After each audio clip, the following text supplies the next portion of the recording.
Per la prima volta è stato rinvenuto una porzione di alzato della Porticus, quindi adesso siamo in grado di capire come era realmente fatta.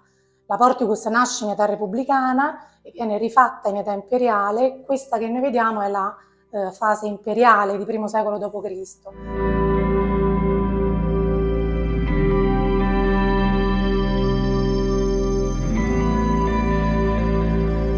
La parte della Porticus è questo. Questi blocchi grandi grigi, questi due dove si vedono queste grappe, cioè questi buchi, questi piccoli buchi che uniscono, perché c'era la grappa che teneva uniti i blocchi.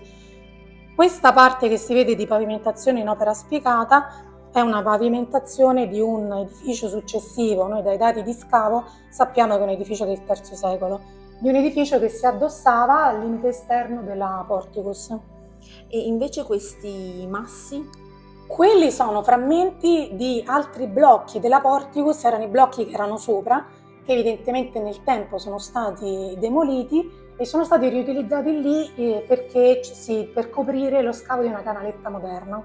E noi li abbiamo lasciati lì proprio a testimonianza, intanto che sono pezzi della Porticus e poi anche dell'uso che ne è stato fatto nel tempo.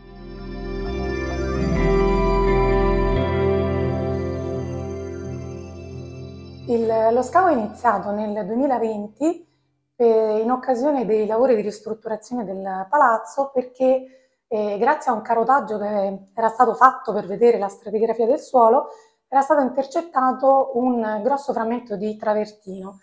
A quel punto, mettendo insieme tutti gli elementi che noi avevamo, quindi il fatto che la Porticus Minucia, che è il monumento che noi abbiamo trovato in questo contesto, passasse per questa area, il fatto che già negli anni 30, quando furono fatti i lavori del palazzo, furono viste e in parte disegnati rinvenimenti archeologici, insomma abbiamo messo insieme tutti gli elementi e abbiamo chiesto di fare uno scavo, una trincea, per arrivare alla profondità di cui avevamo bisogno per trovare quello che poi di fatto abbiamo trovato, ovvero la Porticus Minucia, il limite orientale della Porticus, che è costituito da due grandi blocchi di peperino uniti con delle grappe metalliche di cui si vede bene l'impronta e presenta un rivestimento marmoreo, una decorazione costituita da frammenti di marmi colorati differenti.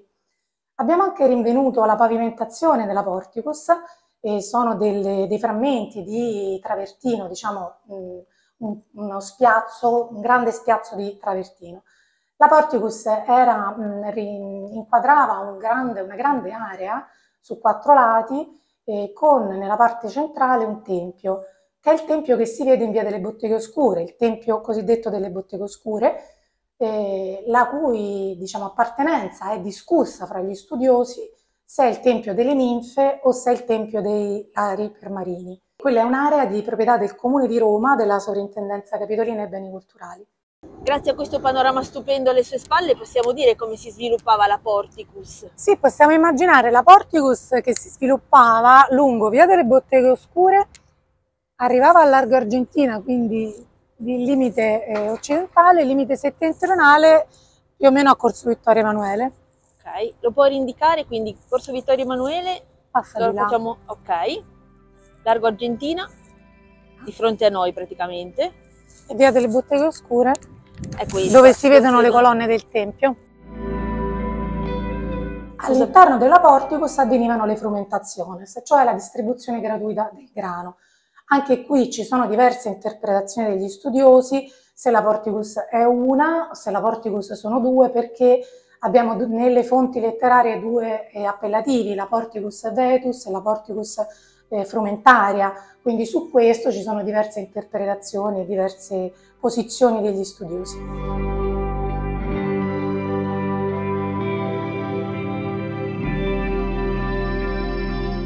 Qui negli anni 30 erano stati fatti dei rinvenimenti, disegnati da Gatti, quindi non dettagliatamente. Ecco. No, i frammenti di Porticus, una parte delle fondazioni è stata rinvenuta durante gli scavi a Criptabalbi, quindi negli anni 90, e poi forse una parte negli scavi dell'Ottocento su Corso Vittorio Emanuele. sono state attribuite, ma anche qui ci sono diverse interpretazioni.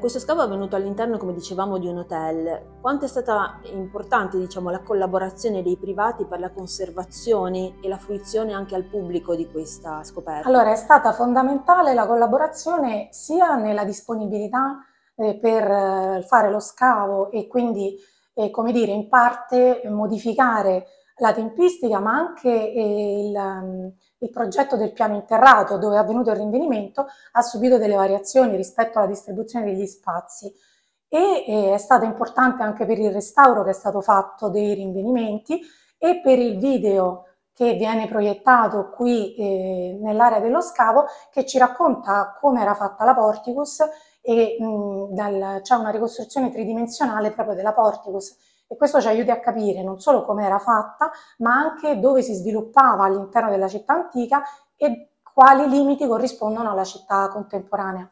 Sarà possibile accedere gratuitamente a vedere appunto lo scavo e il video per tutti i cittadini e i fruitori dell'albergo. Lo scavo deve essere accessibile sempre a tutti, quindi non è solo riservato a qualcuno.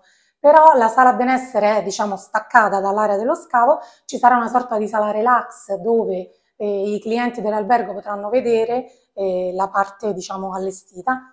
Per quanto riguarda le decorazioni, quali sono quelle più importanti, mi diceva? La parte di decorazione in marmo, quindi la parte che si vede, la decorazione in marmo della, diciamo, la parte meridionale dei blocchi e sono marmi policromi, cioè marmi colorati di riutilizzo per lo più. Sono diverse fasce, una fascia bianca e poi delle fascette di marmi colorati. Cosa calpestiamo adesso? Questa è una parte esterna alla Porticus con dei rinvenimenti che sono precedenti. Quindi questa porzione di mosaico che datiamo I secolo a.C.